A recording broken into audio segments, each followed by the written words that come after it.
السلام علیکم جی حکیم صاحب، کیسے ہیں آپ؟ ٹھیک ٹھاک ہیں؟ اس وقت ہم نے حکیم صاحب کو پھر جگایا ہے تاکہ آپ کو جو ہے ایک خصوصی انفارمیشن، ایک خصوصی پروگرام جس میں ہم ٹوٹ کے دیسی بتاتے ہیں۔ حکیم صاحب جو ہے اس وقت موجود ہیں ہمارے پاس۔ تو حکیم صاحب آج چائے کے بارے میں بتائیں کہ چائے کے کتنے فائدے ہیں اور چائے کے کیا نقصانات ہیں، تاکہ جو ہے سردیاں بھی ہیں، سردیوں کی نسبت سے تھوڑا سا چائے کے بارے میں بتائیں کہ کیا اس کے بارے میں کیا جائے۔ چائے بھائی جو آج کل کی خوراک ہے، السلام علیکم ویو، کیا حال ہے؟ ٹھیک ہو؟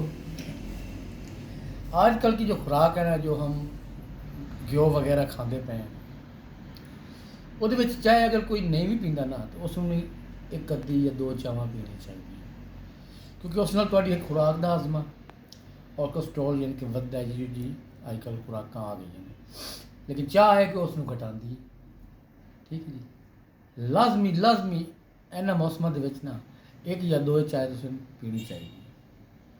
حکیم باقی صاحب، یہ چائے کا کوئی نقصان بھی ہوتا ہے؟ اگر کوئی مطلب ہے کہ زیادہ پیمانے تے چائے پیندا ہے تو اس دے بارے تسی کوئی دسو بھائی، تاکہ وہ بندے جڑے چاہ زیادہ پیندے ہیں، کوئی معدے دا کوئی مسئلہ ہوندا ہے، وہ بھی تھوڑا ڈیٹیل نال دسو سانوں۔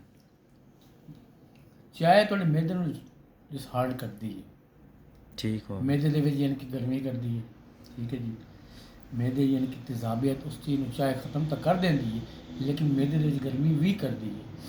زیادہ تر جگر دے وچ چائے بہت زیادہ گرمی کرتی ہے، لیکن جڑے عادی لوگ ہوندے نے انہاں نوں محسوس نہیں ہوندا، لیکن پچھلی عمراں دے وچ نا پھر وہ نقصان یعنی کہ دیندی ہے، پھر وہ جننے تک چاہ نہیں نا پیندے انہاں دا جسم تکڑا ہوندا بھی نہیں۔ یہ حکیم صاحب آتے ہیں کہ مسانہ بھی کمزور ہو جائے نال، تے کوئی ہے یہ کوئی وچ کوئی مسئلہ مسائل، مسانہ بھی کمزور ہو جاتا ہے؟ بالکل چائے گرم ہے، چائے نال آلریڈی تھوڑا مسانہ کمزور ہوتا ہے، چائے مسانے کی گرمی کر دی جاتی، بالکل کرتی ہے۔ یہ حکیم صاحب دن وچ کتنی دفعہ پیونی چاہیے تاکہ وہ اچھا ایک بندہ؟ میں تمہیں اور تھوڑی گل کرتا پیا، جی تمہیں جی اور گل دسنا پہ، جی یہ چائے مسانے نوں بھی کمزور کر دی ہے، لیکن اگر اس چاہ دے وچ جتنی چاہ ہے اتنا پانی ملا کے وچ پی لو تا یہ تھوڑے مسانے کی گرمی ختم کر دے گی۔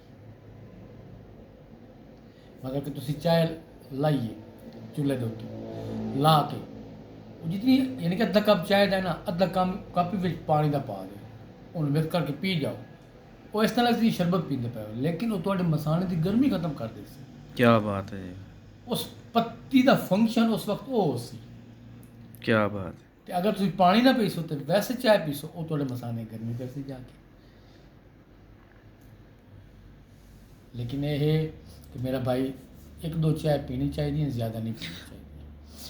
تے آخر تے کوئی پیغام دینا چاہو اپنے جڑے تواڈے ویورز ہیں انہاں نوں کوئی؟ میں ایک نقصہ تمہیں دینا چاہنا ہوں، جی جی، تے نیکسٹ ٹائم اگلے پروگرام دے وچ میں انشاءاللہ نقصہ انشاءاللہ کنا ہے انشاءاللہ میں ضرور تواڈے خیال سے انشاءاللہ خدمت کرساں جی۔ انشاءاللہ انشاءاللہ۔ اللہ حافظ جی۔ السلام علیکم۔ وعلیکم السلام۔